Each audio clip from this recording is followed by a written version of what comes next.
isu rakyat Malaysia tukar kerakyatan. Adakah kita boleh salahkan diorang ataupun adakah kita salahkan negara kita sendiri sebab tidak menyediakan peluang yang baik untuk diorang? Kerja kerana engineer gaji 5,000 sen, dah lebih kurang RM15,000 lah. Sebab it's all driven by Duit lah. duit. Adakah kita boleh menyalahkan masalah sistemik dalam KKM itu sendiri dalam membuat para doktor kita ni rasa tidak dihargai? The government is listening. Yang dia cuba, dia tahu. Tapi memanglah bila nak naikkan kos ni, doktor gaji boleh tahan juga. Bukan seorang kan, ramai ribu. What if sebab dulu ada orang suggest ambil nurse dari Indonesia untuk berkhidmat di Malaysia, sebab tangga gaji kita adalah tinggi bagi nurse-nurse di Indonesia. Adakah disebabkan oleh faktor gaji? Kalau dia rasa, kalau dia sanggup balik dengan menerima gaji yang lebih rendah dan berkhidmat untuk ibu pertiwi, kita dah half dah menang. Adakah kita boleh blame our own country sebab tidak memberikan peluang pekerjaan yang sesuai, yang bagus kepada mereka yang ada bakat, yang boleh digunakan di negara luar, yang boleh membayar mereka lebih banyak? Dia hanya bukan disebabkan oleh brain drain. Ada juga, kalau saya baca statistik tu yang Faiz cakap awal tadi tu, 58% yang ambil kewarganegaraan Singapura adalah disebabkan oleh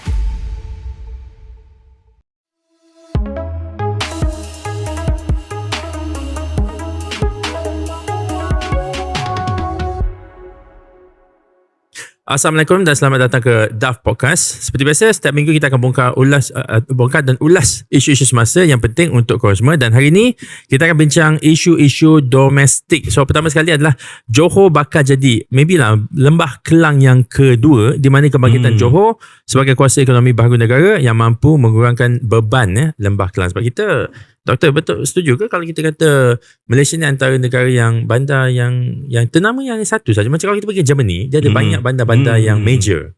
Ya, okay. Frankfurt, Cologne, there you go. Munich. Yes. Tapi kat Malaysia, Kuala Lumpur, of course lah, maybe kita cakap Penang. Penang. Tapi Johor Baru pun kalau boleh nak masuk dalam apa tu? League tu. Liga 3 orang tu. 3 Champions League. 3 lah, tapi ialah negara kita kecil kan. So 3 dah cukup baik. So kedua adalah isu rakyat Malaysia tukar kerakyatan. Tadi kita cakap pasal Johor, tapi nak cakap pasal rakyat Malaysia pula nak pindah ke negeri atau negara yang sebelah Johor ni, which is Singapore. So dekat data GPN tunjuk lebih daripada 57,000 rakyat Malaysia melepaskan our nationality, Malaysian nationality dia sepanjang tempoh 2020 sampai 2025, which is 5 tahun. Majority, ramai tu. Betul, ramai. Dalam masa 5 tahun, 57,000 lebih kurang 11,000 setahun. Majority yang berhijrah adalah golongan muda yang masih lagi produktif. I personally memang kenal seorang ni, dia bekerja di sebutlah Sime Darby Property rasanya. Dia ada ACCA, ACA, dia ambil locally. Tapi dia dah kerja dekat Sime Darby Property for a while. Lepas tu dia kena poach by company Singapore, terus pergi sana. They won't think twice. Dia terus pergi sana. So kumpulan ni adalah berumur 31 sampai 40 tahun. Yang paling tinggi, which is 31.6%, diikuti dengan 21 sampai 30 tahun, which is 30.8%. My friend tu was about 25. So dia baru kerja 2 tahun sebagai dekat dalam bidang accountancy di dalam Sime Darby Property dengan dia punya professional paper ACCA itu dah boleh pergi ke Singapore. Cerita brain drain lah ni. Brain drain lah. Tapi brain drain yang tak habis-habis. Tapi banyak isu dia, banyak. Bukan brain drain sajalah. Kita cerita pasal migration ni kan, nanti kita kupas lah. Boleh. So kita bawakan Dr. Aimi, macam korang tak kenal je lah ke studio Financial Faiz di FS Studios di Kota Damansara untuk bincangkan dua topik ini sebagai seorang pakar ekonomi dan juga Profesor Madya di UniKL Business School. Thank you very much Dr. Aimi kerana sudi untuk datang lagi sekali. Untuk kali yang episod yang ke-21. This is the last episode je sebelum Dr. Aimi pergi ke Umrah. InsyaAllah. Pergi ke Mekah untuk Doakan. Dan saya korang jumpa Dr. Aimi, rambut dia dah tak ada, dah botak sikit. Sebelum tu saya ke Pulau Pinang. Minggu lepas ni, baru ni minggu lepas saya tengah beratur nak makan nasi kerabu. Nasi kerabu, okay? Di Pulau Pinang. Boleh bisa kenal Kelantan kan, tapi dia Pulau Pinang. Dia mungkin sedap sebab ramai kat situ. Ada orang approach saya, ini Dr. Aimi daripada Financial Faiz. Wow. So kita nak say hi kepada Puan Azmina. Yang bekerja di Pulau Pinang tapi orang kepala batas. Dia dan suaminya inilah. Alhamdulillah, dia follow Dr. DAF Podcast, Financial Faiz. Dia kata bagi kami ni warga yang bekerja memang sesuai lah nak faham isu-isu. Dia kata taklah kalau nak baca surat khabar tak sempat, nak tengok TV lagi tak sempat. Jadi kadang dalam traffic jam ke apa boleh tengok podcast kat YouTube dan teruskan Spotify. Teruskan. Terima kasih Puan Jasmina. Azmina. Mina. Bagus, Alhamdulillah kerana menonton kami. Orang Penang lah. Orang Penang. Maknanya usaha kita untuk buat podcast ini setiap minggu sampai tujuan dia. Betul, Alhamdulillah lah. Semoga dia mendapat manfaat. So dari Penang kita akan pergi ke Johor Bahru. Ya, Okay. okay. Kita cerita Johor Bahru. Next time kot cerita pasal Penang lah.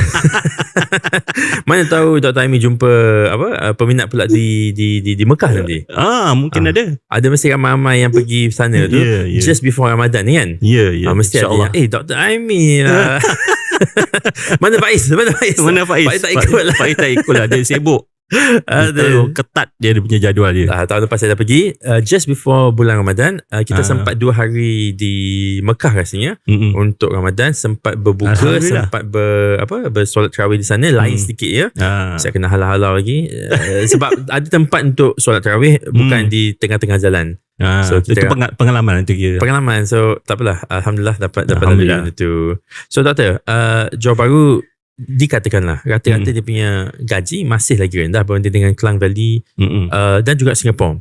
So adakah gelaran ataupun momokan Lembah Kelang kedua ni satu berita yang baik ataupun buruk untuk orang tempatan, orang Johor yang bergaji rendah? Sebab I dengar juga dekat sana property prices kat Johor Bahru melambung, naik tinggi sangat berbanding dengan kerana dekat dengan Singapura. So apakah efek benda ni kepada rakyat jati Johor? Pertamanya sebab property di Johor naik tinggi ni, dia disebabkan oleh faktor daripada Singapura. Sebab rakyat Singapura boleh beli. Itu main factor Main factor hartanah di sana. Okay. Jadi bila kita bincang dengan para yang dalam industri hartanah, antaranya adalah demand yang tinggi daripada orang Singapura lah untuk membeli hartanah di dalam mereka ni dengan kedudukan keuangan Sing dollar dan sebagainya yang lebih kukuh. Pastilah, dan begitu bukan setakat rumah saja, tetapi juga dari segi barang-barang keperluan juga disebabkan oleh orang Singapura datang shopping dan menyebabkan barang-barang di sana juga mahal. Tapi orang Johor tak komplain sebab kalau mereka ada tanah, value tanah mereka naik. Kalau mereka jual barang, jual sayur ke, jual ikan ke apa semua kan, orang Singapura beli, mereka tak ada masalah. Itu yang sebenarnya menggerakkan ekonomi mereka adalah orang daripada Tambak Johor dan daripada selatan Tambak Johor tu kan. Jadi yang bagusnya apabila kerajaan giat membangunkan Johor ni, yang katakan sebagai Lembah Kelang kedua, dia seharusnya meningkatkan juga pendapatan rakyat Johor itu. Kalau kita tengok statistik yang terbaru daripada DOSM ataupun Jabatan Statistik Malaysia, dia tahun 2023 dia memberikan dengan menjadikan dia menjadikan Kuala Lumpur sebagai benchmark dengan 100 poin. Selangor adalah ada setengah tempat Selangor seperti Shah Alam, daerah Petaling, dia lebih mahal daripada Kuala Lumpur. Kuala Lumpur, benchmark kan. Jadi tapi kalau tengok kos sara hidup di Selangor lebih tinggi, dan tetapi di Johor tidak. Pendapatan lebih rendah. Mesti yang Faiz kata tadi. Jadi kita kan dengan demand yang macam ni, dia juga dapat mengimbangkan rakyat Johor yang bekerja di Singapura untuk bekerja di Malaysia. Di Johor itself lah. Di Johor itself. Dan juga menarik juga bagi ada sikit balance lah. Saya ada tulis sebenarnya dalam surat khabar baru ni, dalam berita harian kot. Antara bagusnya sebab dia tak memberi tekanan kepada Lembah Kelang. Sebab Lembah Kelang ni 1/3 daripada penduduk Malaysia ni duduk di Lembah Kelang. 10 juta. Berbanding penduduk Malaysia lebih kurang 34 juta. Jadi tekanan infrastruktur dari segi bakaran air, elektrik, perumahan, dan itu infrastruktur yang kerajaan sediakan seperti lebuh raya. Kita tengok lebuh raya KL Selangor ni, banyak lebuh raya, sekolah kena bangunkan, banyak lagi rumah kena bangunkan. Jadi stres. Memanglah dari segi Keluaran Negara Kasar KDNK Selangor dan Wilayah Persekutuan menyumbangkan lebih daripada 1/3 daripada keseluruhan nasional punya KDNK lah. So, banyak bertumpu di sini. Kalau di Pulau Pinang dia lebih kepada semiconductor export dan sebagainya, tetapi dari segi banyak HQ dan sebagainya banyak di Selangor. Dan bila kerajaan membangunkan dia punya ikon dia adalah Johor Singapore Special Economic Zone. Yang tu kan dia menjadi satu daya tarikan utama sebab dia banyak insentif, banyak tax exemption yang kerajaan berikan. Jadi menyebabkan banyak juga syarikat-syarikat dari Singapura dia beralih dan berhijrah ke kawasan ni. Dari Singapura ke Singapura. Dari Singapura ke Johor. Dari Singapura ke Johor, Ke Johor. SEC zone lah. Dr. Amir boleh terangkan tak the Special Economic Zone tu? Special Economic Zone lah. So, Johor macam mana Johor Special Economic Zone ni dia dapat exemption kalau kita contohnya kita buka company di sana, dia ada cukai yang lebih rendah. Kita boleh set up, dapat banyak insentif dan sebagainya. Dan dalam kawasan tu juga dia menjadikan banyak syarikat-syarikat Singapura, contoh saya bagi banyak multinational berpusat, ada ibu pejabat dia di Singapura. Salah satu department yang dikatakan cost center, maksudnya cost center ni dia banyak cost lah, dia tak ada profit, adalah Jabatan Sumber Manusia. Kan? HR kalau letak memang dia tak ada buat profit lah, tapi HR tu penting. Betul. Jadi HR tu dipindahkan daripada Singapura sebab dia tak sumbang profit, dipindahkan ke Johor. Ini antara apa yang banyak yang berlaku. Jadi bila saya berborak-borak dengan kawan-kawan saya di Johor dan juga di Singapura, memang dia kata memang adalah satu trend sebenarnya. HR division dalam kalau multinational dia akan pindah ke Johor. Dan pastinya bila kerajaan teruskan lagi dengan baru ini banyak data center, pusat-pusat data kan, bukan hanya mendapat FDI, pelaburan besar di Lembah Kelang ya, seperti Amazon, AWS, Google, tapi juga banyak syarikat daripada China, saya ingat nama dia, yang banyak yang buat data center ni set up di Johor. Kan, bila set up di Johor, jadi IT center tu dia menarik ramai orang untuk bekerja ya. Memanglah orang kata IT center ni dia memang dia stand alone kan. Dia macam tetapi secara tak langsungnya value tanah di situ naik, orang tempatan boleh dapat bekerja, dia dapat kita ada UTM dekat sana.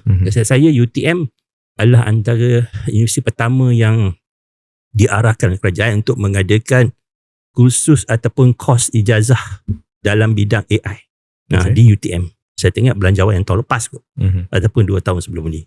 Jadi banyak sebenarnya perancangan kerajaan di Johor, dan ini menjadikan Johor itu menjadi satu tempat tumpuan, apatah lagi dengan faktor Singapura di sebelahnya, dan juga dengan data center dan juga Johor Economic Zone. So dia ada 3 Faiz, dia ada 3 benda yang berlaku secara serentak. Doktor, my persoalan ni kenapa baru sekarang kita dengar Johor dinaikkan menjadi dimomokkan ataupun ingin dijadikan satu bandar mungkin yang Agong kita Sultan Johor sekarang. Itu saya nak tanya jugalah. tapi Agong kita adalah Sultan Johor untuk 5 tahun. Untuk 5 tahun. Then beyond that, adakah benda ni tidak akan diteruskan? Sebab sebelum ini pun Johor tetap satu negeri yang amat besar, ekonomi output dia pun agak besar juga. Johor Bahru pun adalah satu bandar yang major.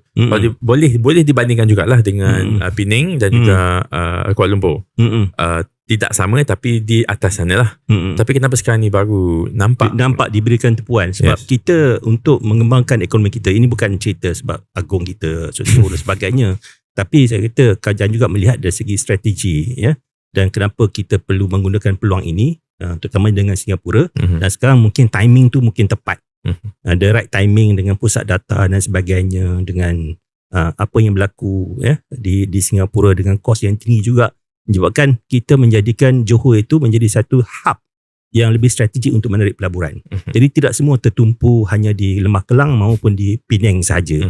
Jadi dia memberikan semangat, dan kita perlukan benda ni sebagai satu, kita akan dalam ekonomi kita panggil catalyst ataupun pemangkin pada ekonomi. Dan ini yang berlaku di Johor sekarang. Jadi dalam kita menjadi satu negara ekonomi yang berkembang, kita memerlukan satu benda yang barulah. Kalau tak ada benda yang baru kan, macam tim bola, kita tim bola, rendah sikit cerita kan. Tim bola kan, tiap tahun akan keluar jersey baru.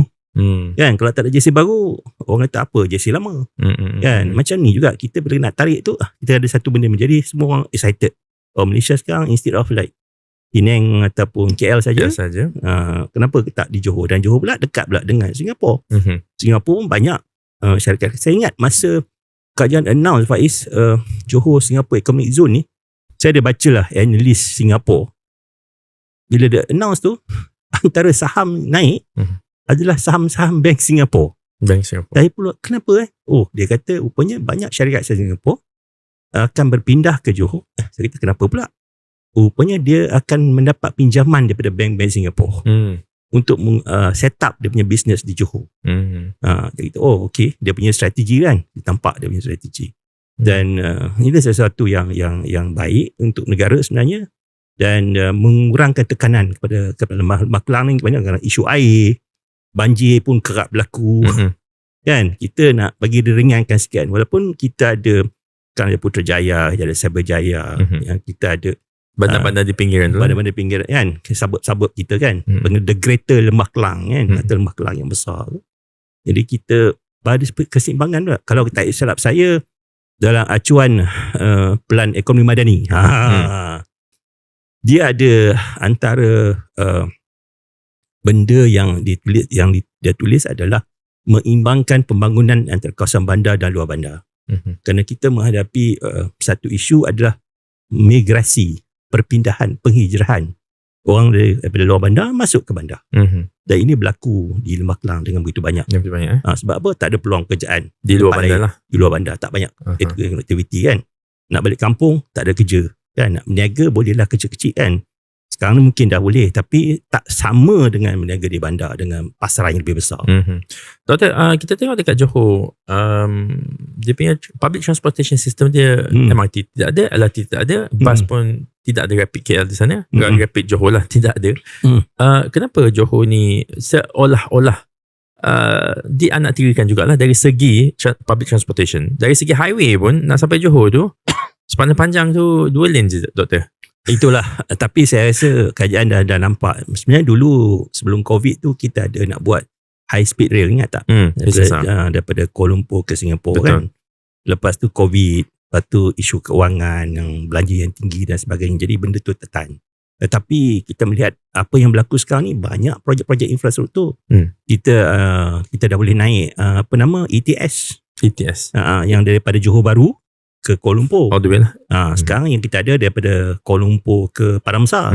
Sekarang dia extend sekarang dah extend lah kan. Lepas tu memang ada plan dalam belanjawan adalah kata Faiz kata tadi 2 lorong akan jadi 3 lorong lah. So itu pun dah diluluskan. Dia akan dikembangkan, ambil masa lah kalau kita tunggu macam kan. Lepas tu pula dah ada approval untuk buat WCE, West Coast Expressway. Sekarang ni daripada Kelang kan. Betul. Sekarang dia akan sambung terus sampai ke Johor. Sampai ke Johor. Dia akan lalu Negeri Sembilan dan Melaka dan Johor. Dan dia akan lalu ini West Coast, tepi pantai lah. Jadi maknanya kita ada 2 highway. Selain dulu, sekarang kita hanya bergantung pada plus highway lah, North South lah. Paling ada satu highway lagi. I see. So benda ni mungkin tak berlaku dalam masa setahun kan. Mungkin ambil masa 3 tahun ke atau ke 5 tahun paling cepat. Tapi perancangan tu dah ada. Sedang berjalan lah. Dan kereta api tak saya yang train daripada Singapura ke Johor Bahru pun akan berjalan lah. Yang ETS tu dia direct connect ke Singapura kan, ataupun dia kena stop dulu? Dia sampai ke Johor Bahru saja. Johor Bahru saja. Johor Bahru saja. Tapi bolehlah naik train dah cepat lah. Doktor cakap pasal West Coast Expressway tu, it's news for me, Alhamdulillah. Tapi nak tangent sikit ya. Kenapa masih tidak ada highway nak ke Kota Baru ni? Kota Baru ni ada LPT ada LPT sekarang. Kalau kita lalu Kuala Terengganu tu, dia highway tak siap. Satu, bagi saya memanglah sebab nak ke Kota Baru ni ada satu adalah faktor muka bumi lah. Sebab kalau kita nak sambung tu mungkin dia ada isu dari segi pengambilan tanah. Jadi kerajaan buat mungkin dia akan buat daripada kawasan berbukit berbukit. Tak silap saya memang ada plan daripada Perak tu terus. Sekarang ni memanglah ada yang daripada Great Great Perak dia terus ke Kota Baru lah. Great Perak tu, Great terus masuk ke Kelantan. Tapi memang saya tahu ada highway dalam perancangan yang sambung. Dan kalau boleh sebenarnya kita tak perlu highway banyak lah. Kita kalau boleh kita nak jadi macam Pak Is pernah pergi Jepun. Dia kalau long distance ni lebih baik kita naik train. Dan kita ada East Coast Railway. Itu memang on. Memang on. Tengah buat lah. Tengah buat pun sekarang kan. Jadi Memang pun kalau kita tengok Anthony Loke cerita, dia nak sambungkan benda tu terus sampai ke Thailand. Kan dia baru dia pergi ke Golok ke Rantau, ke apa nama, Penggalan Kubur dia nak sambung. Ada gambar saya tengok dia nak sambung dengan Thailand. Jadi mungkin akan sambung dengan apa nama, Silk Road tu. Jadi kargo dan sebagainya kan. Jadi benda tu akan ambil masa lah bagi sebuah negara yang bagi saya not bad lah infrastruktur Malaysia ni, that we need maybe another 5 years to 10 years untuk banyak ni kan. Cuma saya sendiri tak berapa nak suka banyak sangat lori kat highway.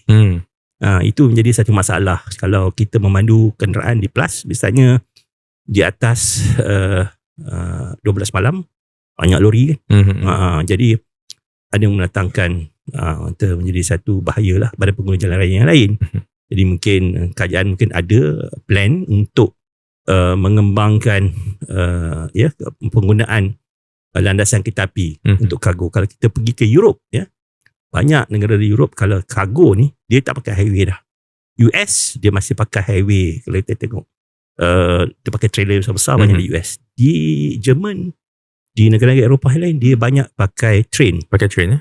Ada sampai yang double decker dan dia punya rail track tu lebih besar daripada kita. Mungkin tambah lagi half dari yang kita sekarang. Dia ada double track untuk bawa kargo dan kosnya lebih murah. Cuma kereta api ni dia punya initial cost tu, outlay tu banyak sikit lah. Sebab you kena buat rail, you kena tanah dan sebagainya lah. Tapi long run memang lebih efisien lah. Doktor, so apa ada risiko tak yang Johor ni di macam doktor sendiri cakap lah, dia jadi cost center saja, tapi HQ-nya tetap di Singapore.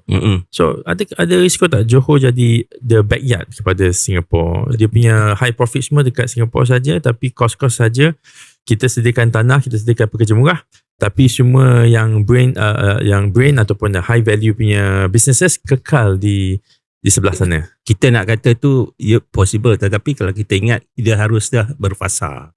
Kita step by step. Dulu kita nak dapatkan multinational company berpindah dari Singapura ke Malaysia susah. Tapi sekarang kita dah boleh buat. Kita boleh buat HR misalnya, mungkin accounting pun pindah ke Malaysia dan sebagainya. Dia ada pun also ada lower tax base lah.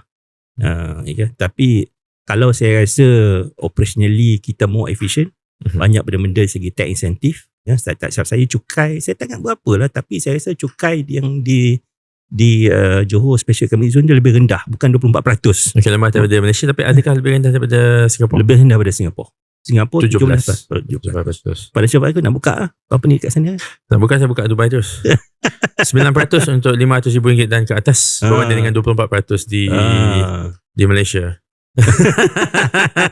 Banyak tu kalau keuntungan sejuta tu 240,000 versus tak lebih untung lah. Entahlah, kita buat bisnes. Banyak benda lah kena fikir. Tapi persoalan yang saya ada adalah kenapa Singapura ni banyak HQ di sana. Regional HQ. Contohlah satu syarikat tu perlu ada regional HQ sebab dia nak serve Southeast Asia, dia nak serve Malaysia, Singapura, Indonesia dan Brunei contohnya. Dia akan buka HQ dia di Singapura. Kenapa Singapura dan bukan Kuala Lumpur? But Singapore ni dia I think dari segi efficiency tu very one of the best in the world. Bukan di Asia saja the best. Dia dari competitiveness tu dari segi traffic jam tak ada sangat, very efficient, speed of doing business, productivity is very high. Sebab dia dah memang dia punya blueprint dia memang nak jadi hub. Memang itu dan juga memang selain daripada tax tu satu hal lah 17%. Tetapi dari segi everything, dari segi banking system dan sebagainya memang dah ada kat situ. Memang dia build macam tu. So memang orang kata naturally siapa nak invest ataupun nak buatkan hub kat sana, memang dia akan pilih Singapura dulu. Kalau dia inilah kan dalam especially dalam industri yang strategik. Tu dan dia bukan compete dengan Malaysia on that sense. Dia dulu masa dia compete dengan Hong Kong untuk menjadikan regional hub di Asia. Tapi bila Hong Kong diserahkan kembali kepada China kan, jadi banyak juga syarikat-syarikat yang berhijrah ke Singapura instead of staying dekat Hong Kong. Untunglah Singapura pada waktu tu.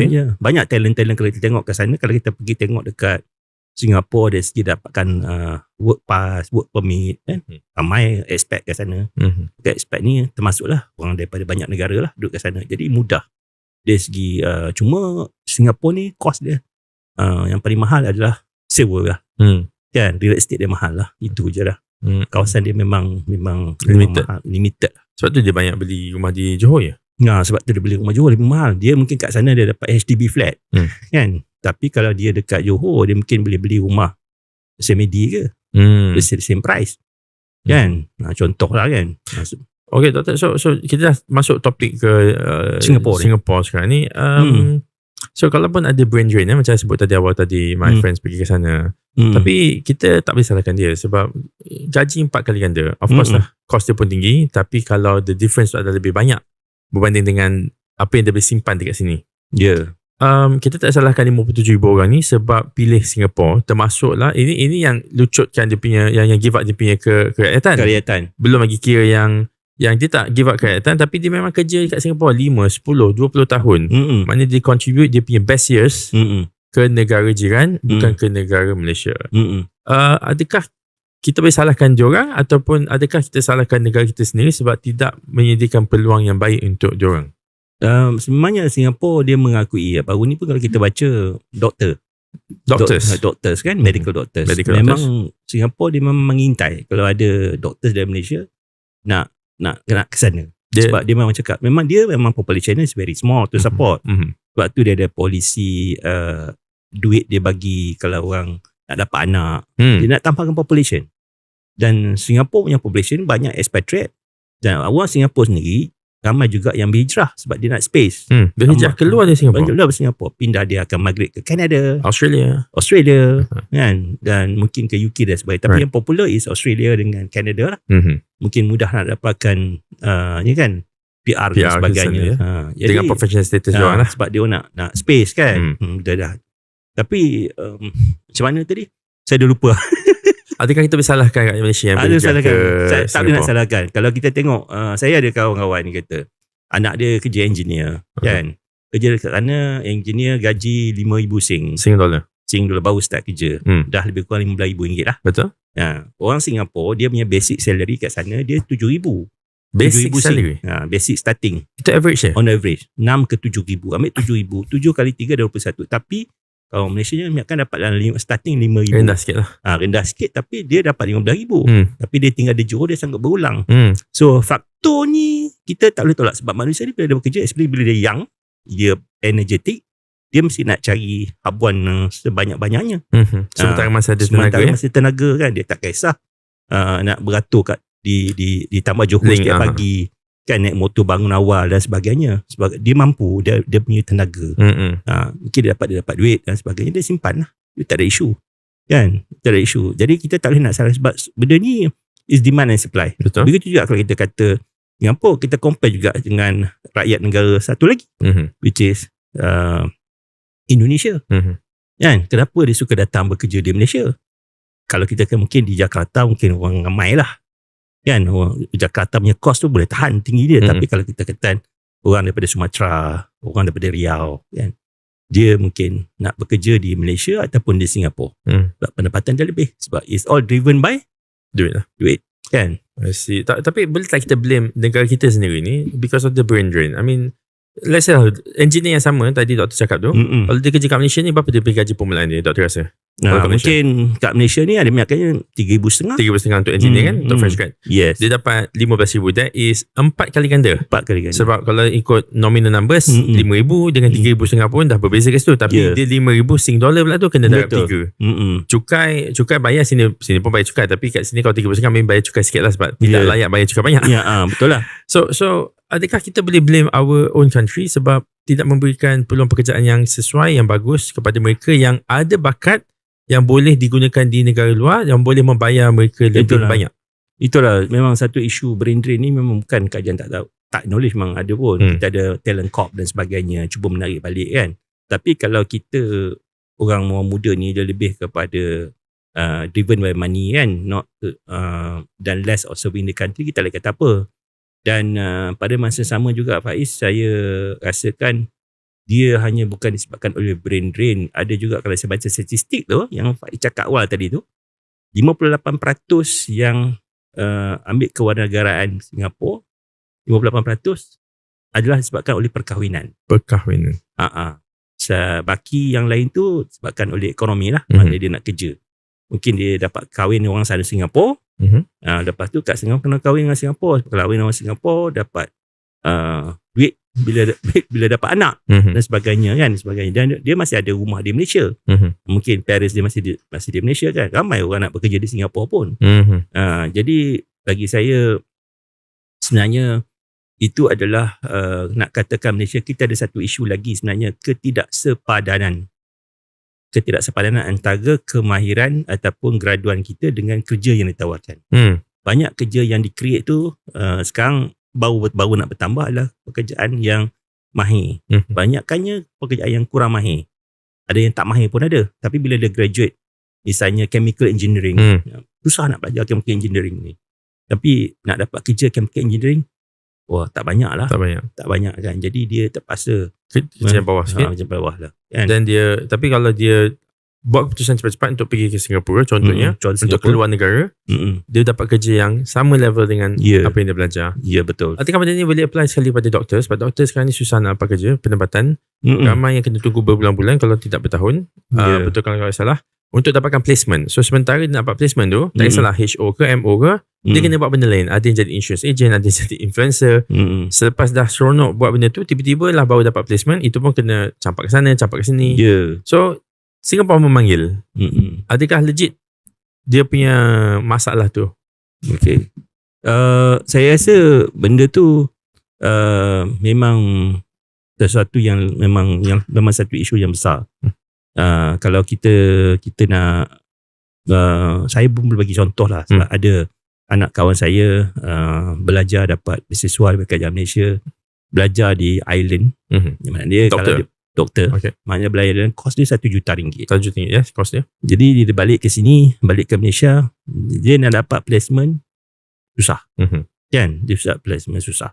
Dia tunggu submission dan sebagainya, nak dapat susah. Lepas tu dia tak tahan dah. Dia minta kat Singapura. Within 2 weeks. Terus dapat. Efficiency. Very efficient. Yang memang dia tunggu. Yang kita spend 1 million. Tapi dia yang dapat.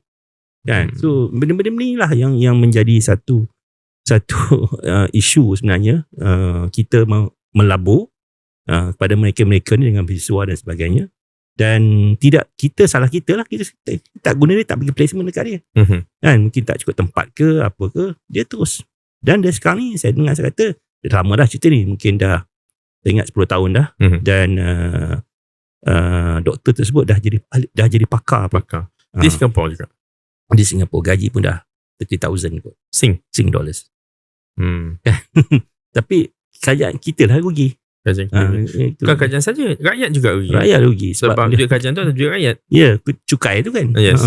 Kalau kerajaan tidak menjaga dengan baik. So sebelum kita pergi ke topik yang seterusnya, adakah macam mana kata, adakah kita boleh menyalahkan masalah sistemik dalam KKM itu sendiri dalam membuat para doktor kita ni rasa tidak dihargai? Sebab nak jadi doktor nak dapat HO lah for example, kena melalui sistem mereka.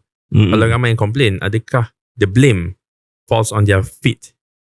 Saya memang benda tu berlaku, tapi saya rasa kebelakangan ini dah banyak perubahan yang positif lah.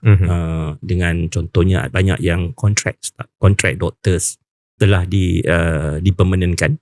Kan, banyak kajian cuba dengan bajet yang kita ada, kan, kita cuba nak absorb lah. Kalau dulu memang benda tu satu isu, sampaikan ada yang tak nak pergi kerja dan sebagainya kan, pernah dengar dulu kan. Yes. Sekarang dah banyak report, tapi sekarang dah banyak improvement and government is listening. Yang dia cuba, dia tahu, tapi memanglah bila nak naikkan kos ni, doktor gaji boleh tahan juga. Kan, bukan seorang kan, ramai ribu kan. Jadi kita boleh memang nak tambahkan ratio nisbah antara jumlah penduduk dengan jumlah doktor yang ada. Itu yang penting. Jadi kerajaan sedar, tapi bergantung kepada kita punya bajet lah. Okay, cakap pasal bajet kita pasal topik ni, tapi dalam bentuk yang lain. Sebab since kita are competing, our Malaysia is competing against Singapore dalam memberikan gaji yang sesuai untuk para doktor, dan para doktor ni pun tahu dia ada demand di negara-negara lain, so dia pun pergi ke Singapore. But what if sebab dulu ada orang suggest, ambil nurse dari Indonesia untuk berkhidmat di Malaysia. Sebab tangga gaji kita adalah tinggi bagi nurse-nurse di Indonesia. Ramai orang bising lah. Tapi bukankah itu salah satu form of brain drain juga yang positif pada Malaysia? Itu nombor satu. Tetapi ada yang kata, instead of ambil nurse dari Indonesia, kenapa tak naikkan gaji nurse di Malaysia saja? Tapi berbalik kepada jawapan doktor tadi jugalah, budget. Kalau budget kita memang baik itu saja, baik itu saja kita boleh bagi. Itu tapi yang kemampuan kita. So adakah legit untuk kita ambil doktor pula dari Indonesia, doktor dari negara-negara yang kurang develop berbanding dengan negara kita? Memang kita ada pun selama ni pun doktor-doktor daripada Indonesia, ada placement kat sini doktor-doktor daripada India. Memang ada. Memang ada, tapi dia dasar kerajaan ini cuba dikurangkan, ya, tetapi step by step. Dia tak boleh dilaksanakan dengan serentak lah. Again, constraint ya adalah bajet belanjawannya. Jadi kita juga nak bagi peluang kepada doktor-doktor tempatan kita untuk menjawab pelbagai jawatan. Kita nak develop pakar-pakar. Kan doktor GP ni ramai, tapi kita kekurangan pakar. Okay. Cakap pasal pakar ya, doktor pada sebut pasal talent corp tadi. Talent corp dah wujud selama lebih daripada 10 tahun. Dah telah belanja berjuta-juta ringgit dengan tujuan untuk membawa balik pakar-pakar yang berkhidmat di luar negara Malaysia. Tapi data menunjukkan tidak sampai 5% pun balik. Adakah program-program yang ada sekarang ni gagal untuk menarik balik expertise yang dari Malaysia ni untuk pulang ke Malaysia? Adakah kita gagal dalam aspek itu? Kalau result macam tu, kita perlu kaji lah kenapa gagal. Kenapa gagal? Apakah sebab proses dia nak balik tu menyusahkan dia, menyulitkan dia, menyebabkan dia tak mahu pulang, ya? Adakah disebabkan oleh faktor gaji? Kalau dia rasa kalau dia sanggup balik dengan menerima gaji yang lebih rendah daripada khidmat untuk ibu pertiwi, kita dah half dah menang. Tapi next one tu apa yang dia mahukan? Positioning dekat mana? Mungkin dia nak position dekat kampung dia di Sabah ke, di Sarawak ke, instead of in KL. Ataupun dia nak di KL, dia tak nak pergi ke luar bandar kan. Jadi benda-benda tu perlu pertimbangkan. Mungkin kita cuba memudah cara lah. Seperti yang kita cuba, apa yang dibuat oleh MITI. Kita nak tarik FDI, kita kena ada one stop center. Macam tu.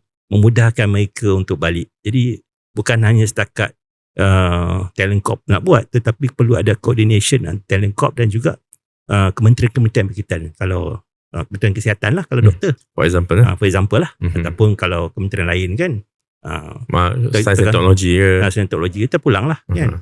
So maknanya pihak kerajaan pun perlukan memainkan peranan. Otherwise rakyat Malaysia lah yang rugi dalam memberikan mereka sponsorship banyak-banyak ni, tapi mereka tidak berkhidmat dengan rakyat Malaysia. Itu sahaja yang kita boleh kongsikan pada hari ini untuk episod kali ini. Kita doakan Dr. Aimi akan selamat, InsyaAllah. Terima kasih banyak, menjalankan umrah dalam masa beberapa hari saja lagi from the day of this video punya posting. Thank you Dr. Aimi. Terima kasih sama. Terima kasih menyebut saya. DAF akan terus diteruskan selepas Dr. Aimi pulang kembali ke tanah air. Thank you very much dan Assalamualaikum. Waalaikumsalam warahmatullahi wabarakatuh.